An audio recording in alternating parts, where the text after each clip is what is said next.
Bonsoir tout le monde, nous sommes arrivés à la dernière session, notre dernier volet sur l'enquête. Dieu envoie-t-il des esprits menteurs? Restez branchés, à tout de suite.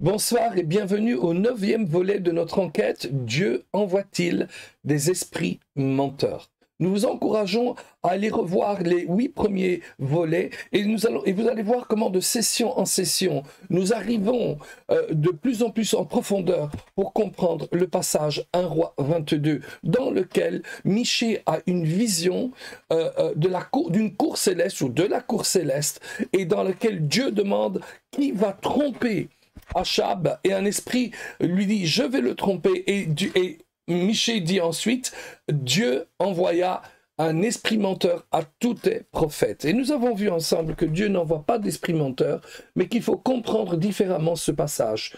Et nous avons vu que l'objectif était d'avertir pour éviter, de prévenir au lieu de guérir. En d'autres termes, Dieu fait donner à Achab par une vision qu'il donne à Michée un message. Suivre tes faux prophètes en disant que cela vient de Dieu équivaut à dire que Dieu envoie des esprits menteurs.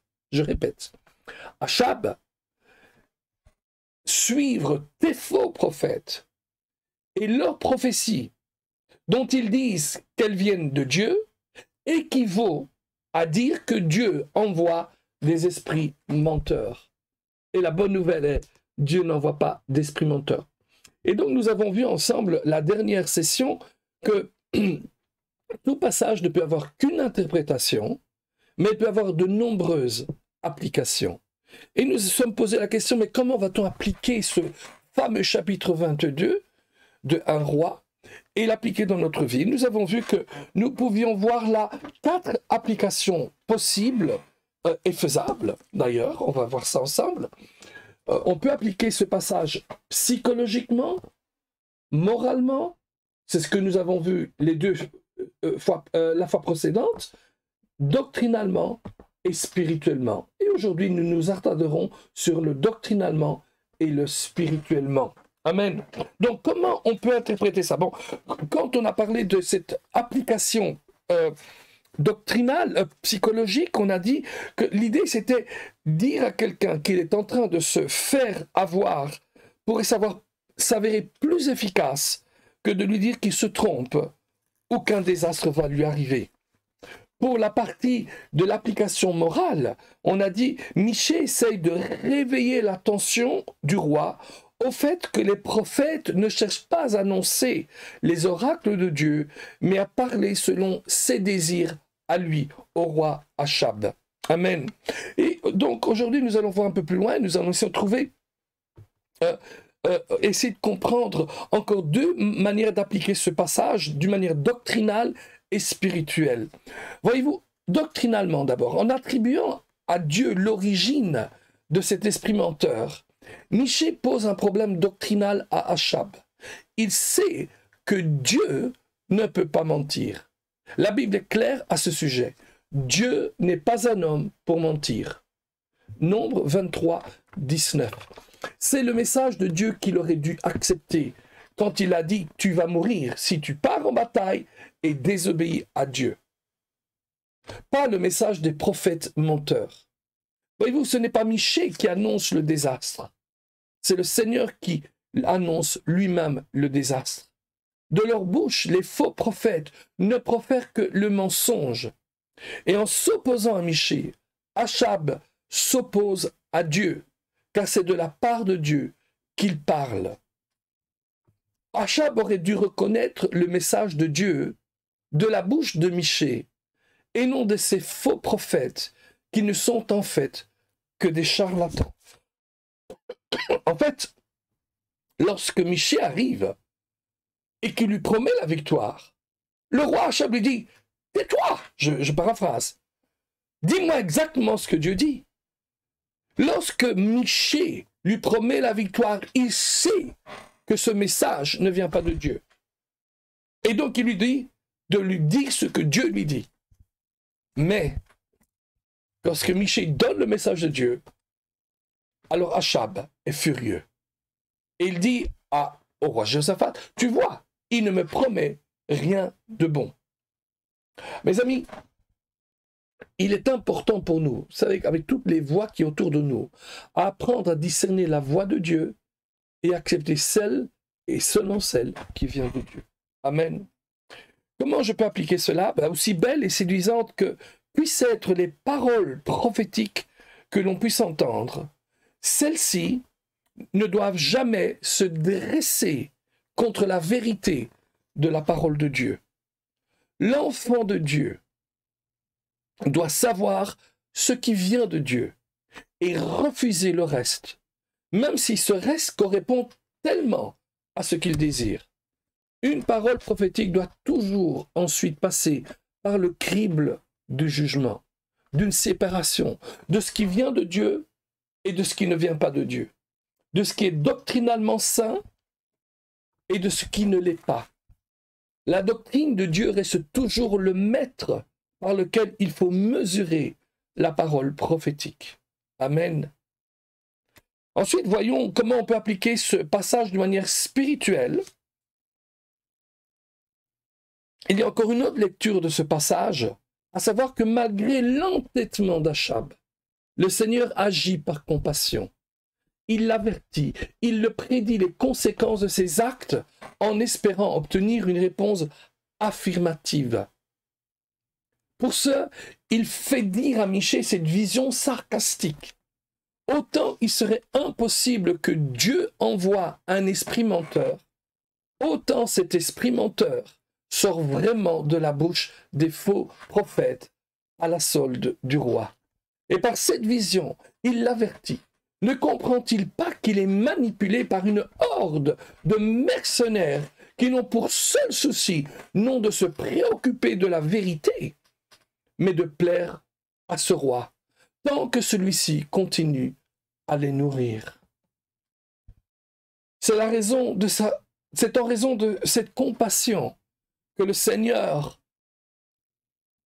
incite Achab par cette vision à ne pas résister à la vraie voix de Dieu et à ne pas suivre la voix de ces faux prophètes. Ce qui sort de leur bouche n'est que mensonge, à commencer par la bouche de leur chef. Mais comment montrer sa compassion à un roi têtu qui ne cache pas son appréhension et sa haine des vrais prophètes de Dieu? Un simple message tel que « Dieu a compassion de toi » aurait-il été suffisant pour pénétrer le cœur du roi Achab? Cet homme n'est autre que le mari de Jézabel, le personnage le plus répugnant de toute la parole de Dieu. Bien que, plus encore que Judas lui-même, elle se dresse avec audace contre Dieu lui-même. Et son mari la suit aveuglément dans son iniquité. Il faut voir dans cette vision sarcastique de Michée le cœur de compassion de Dieu qui fait tout pour que le roi réponde affirmativement aux injonctions de Dieu. Le roi fait jeter Michée en prison. Celui-ci ne fléchit pas. Il persiste. Et par son insistance, il démontre au roi qu'au contraire de ces faux prophètes, il est disposé à mourir si ses propos ne viennent pas de Dieu. Si tu reviens en paix, l'Éternel n'a point parlé par moi. Il appelle même le peuple à témoin. On voit là encore une ultime démarche du prophète pour inciter le roi à revenir sur ses pas et à écouter la vraie voix de Dieu, car celle-là seule peut garantir encore la vie au roi. Mais malgré ses actes de compassion, le roi n'écoute pas. Il vient de signer son acte de mort. Une vraie parole de Dieu est proférée par quelqu'un qui est prêt à payer de sa vie pour sa véracité. L'homme de Dieu comprend l'immense responsabilité de ces paroles prophétiques et ne prononce pas des paroles en vain. Il sait que de toute façon, il devra rendre des comptes à Dieu pour toute parole prononcée, encore plus pour celle qu'il a prononcée comme venant de la part de Dieu. Waouh! Mais aussi, celui qui est l'objet d'une parole prophétique doit la recevoir non comme venant d'un homme, mais comme venant de Dieu. Pour ça, il doit la juger, nous dit 1 Corinthiens 14. Mais il doit aussi la recevoir avec douceur et avec sérieux. Aussi, il doit faire la part des choses et connaître les propos qui ne viennent pas de Dieu. Il doit apprendre à discerner les vrais des faux ministères, les vrais des faux prophètes. Il ne faut pas tout simplement avaler tout ce qu'on lui dit. Il doit tout peser à la balance de la parole de Dieu et de la conviction du Saint-Esprit. Alléluia. Et donc, je vais arriver maintenant à notre conclusion. Nous allons encore prendre quelques minutes pour cela. Merci pour votre patience. Alors, qu'allons-nous faire? Comment allons-nous conclure? Tout d'abord, récapitulons un petit peu. Nous avons essayé de démontrer, en lisant ce texte de plusieurs manières possibles, et en tenant compte de la complexité de la prophétie hébraïque, que ce texte qui au premier abord semble si perturbant n'enseigne pas que Dieu envoie des esprits menteurs. Affirmer le contraire serait complètement en désaccord avec la parole et la nature de Dieu. Dieu n'est pas un homme pour mentir. Et certainement, associer Dieu avec le mensonge est complètement contre nature. Ce serait comme associer le diable avec Dieu, comme si l'un et l'autre faisaient partie des deux côtés d'une même médaille. Or, nulle part dans la Bible, cette association ne serait possible. Regardez ce que 1 Jean dit. L'apôtre Jean dit ceci dans 1 Jean. Il faut que j'arrive vers mon petite chose là. Voilà, voilà. 1 Jean. Voilà, voilà, voilà. 1 Jean, chapitre 1, verset 5.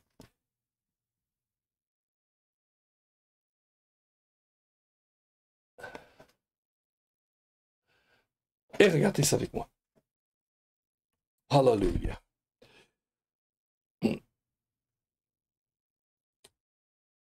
Alors, dans votre passage, la vie dans la lumière, ce n'est pas le verset, c'est uniquement le titre du paragraphe. Mais le verset commence par là. Voici le message que nous avons entendu de lui et que nous vous annonçons. Dieu est lumière. Alléluia. Et il n'y a pas de ténèbres en lui. Alléluia. Dieu est lumière et il n'y a point de ténèbres en lui. Mais comment pouvons-nous associer Dieu et ténèbres? Dieu est lumière. Comment la lumière pourrait-elle s'associer avec les ténèbres? Comment une pièce éclairée par la lumière du jour puisse tout à coup se noircir lorsque la lumière s'allume? Seul René Magritte a été en mesure d'associer les lumières du jour et les ténèbres dans sa série de tableaux L'Empire des Lumières. Mais rappelez-vous, Magritte est classé parmi les peintres du surréalisme. Mes amis, associer Dieu aux ténèbres est un non-sens. Je dirais même que c'est dangereux, car cela ouvre la porte aux forces du mal dans la vie des gens. C'est pratiquement dire aux gens, écoutez, des fois Dieu se présente comme lumière et des fois Dieu se présente comme ténèbres, mais ce n'est pas le cas. Amen. Et associer Dieu aux ténèbres est un non-sens, c'est dangereux, car cela apporte et ouvre les portes aux forces du mal dans la vie des gens. Car comment combattre les ténèbres qui prendraient leur origine en Dieu? Comment prier lorsque l'on serait convaincu que Dieu est responsable des mauvaises décisions prises? Parce qu'au lieu d'écouter sa voix, nous avons écouté de mauvaises voix. Comment utiliser le bouclier de la foi si on est convaincu que dans sa souveraineté, Dieu aurait envoyé un esprit menteur pour nous tromper et finalement nous détruire? C'est absurde, c'est surréaliste. Dieu est pour nous et non contre nous. Amen. Certes, en lisant cette vision de Michée et d'autres passages, sans bien comprendre les fonctionnements de la prophétie hébraïque, ces images, ces symboles, ces figures de style assez différents des nôtres, on a parfois l'impression qu'il existe une certaine complicité entre le diable et Dieu. L'apôtre Jean, le dernier des apôtres vivant cette époque, inspiré par le Saint-Esprit, va clarifier cela avec brio dans sa première épître au chapitre 1, celle que nous venons de lire. Après avoir brillamment décrit l'ampleur de la relation des apôtres avec Jésus, ils l'ont entendu, ils l'ont vu, contemplé, touché avec les mains, une expression qui veut littéralement dire qu'ils l'ont fouillé. Après avoir fait tout ça, Jean déclare dans sa première lettre quel est le message principal qu'ils ont reçu, que les disciples ont reçu. Quel est donc ce message si important qu'il a fallu 4 versets et une intrigue qui augmente le suspense pour attiser la curiosité de ses lecteurs à recevoir cette révélation? Jean répond, le message de l'Évangile, le message de la parole de la vie, verset 1, de celui que nous avons vu, contemplé, touché, est celui-ci. Dieu est lumière et il n'y a point de ténèbres en lui. L'original grec est plus explicite et plus emphatique. Laissez-moi vous en donner ma traduction. Et voici le message, un L majuscule. Et voici le message. Jean nous pointe vers un message bien particulier, le message que Jésus est venu révéler. Et voici le message que nous avons entendu de lui et que nous vous annonçons. Dieu est lumière et il n'y a pas de ténèbres en lui, absolument aucune. Waouh! Dieu est lumière, c'est intéressant.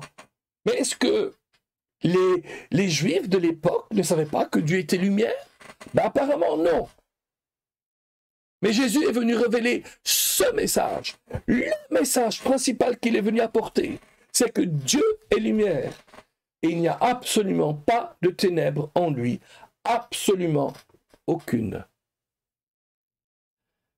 Et c'est à la lumière de ce passage et de tant d'autres passages qu'il faut lire Michée, 1 Roi, chapitre 22.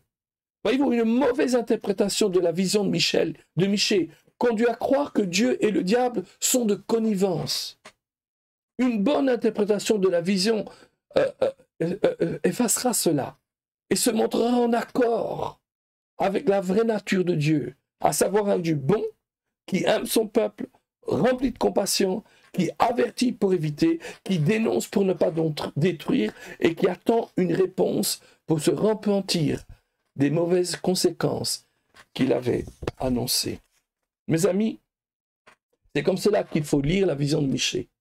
Il faut la lire à la lumière des tournures littéraires de la prophétie hébraïque et de la révélation du Nouveau Testament. Rappelez-vous que s'il y a une nouvelle alliance, c'est parce que la première était imparfaite. Et c'est qu'il a déclaré ancienne, la première. Dans un sens, l'ancienne est devenue inopérante. Elle est devenue vaine et inefficace. La nouvelle alliance clarifie parfaitement l'image de Dieu de l'Ancien Testament. Dieu est lumière et il n'y a absolument pas de ténèbres en lui. Absolument aucune. Une des grandes clés pour bien interpréter la Bible, et principalement l'Ancien Testament, est de comprendre que la révélation est donnée progressivement et qu'elle est complètement dévoilée dans le Nouveau Testament. Le message révélateur de Jésus est celui-ci. Dieu est lumière.